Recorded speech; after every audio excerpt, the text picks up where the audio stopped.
Friends, this morning I thought I would show you my new little pedal board. It's not expensive. This one was about a $99 one, and I know I've got my stuff spaced out a little differently than most people probably would. I got kind of big feet. I don't try to jam stuff up too close together. And my board's a little Spartan. I don't have a whole lot of stuff on it. That's just the stuff that I kind of need and use a lot. And so I'm going to show you, it's by a company called Ghost Fire. I got it on Amazon. Came with this really cool bag to carry it in, so it all fits in there, and it's fairly well padded. Came with an adapter if you want to mount a wah-wah pedal on there as well. But it was pretty simple to use. I've got a Donner power supply up underneath there.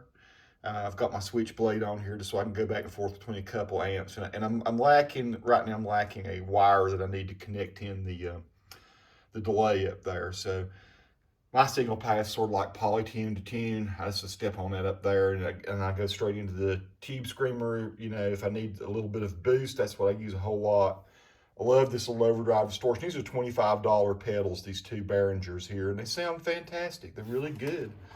Then I use the silencer there just in case I generate excess noise with these two pedals.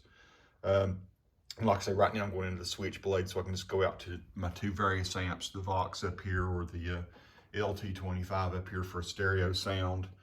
Switch back and forth between them. But what will go, you know, typically in my floor pedal when I go out to play is I'll probably go out from the silencer into the flashback, and that'll generate any delays and loops or anything that I want to do. And then I've got the Hall of Fame reverb up there, which gives me just about any kind of reverb sound that I would like to have.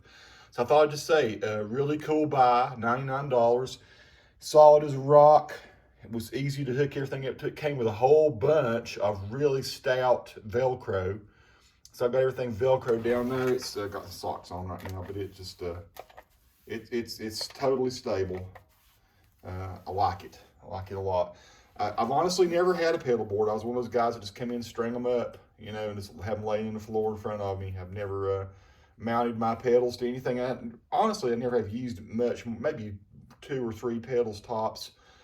A lot of times in the past, I'll just go out with a tube screamer, compression pedal, a chorus, a delay, and then use whatever's on the amp. And those were the things that I always used the reverb that was on my amp. I used old PV amps back in the day when I played out a lot.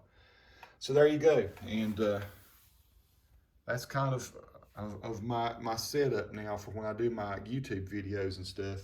And it's going to be my setup for when I go out and play. I'll probably use, sometimes I'll take the Helix out if I'm going to be going direct in or something, working on sounds, programming stuff in that.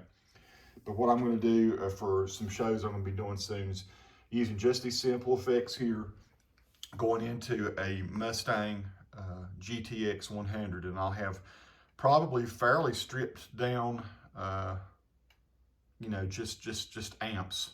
I have a twin, and I'll have a Marshall sound, and I'll have a Bogner type sound, and I'll have a dual rectified sound, and I'll just program it in here, and whatever additional effects I might need once the signal comes from this board. Peace to all who watch. Subscribe to the channel if you like.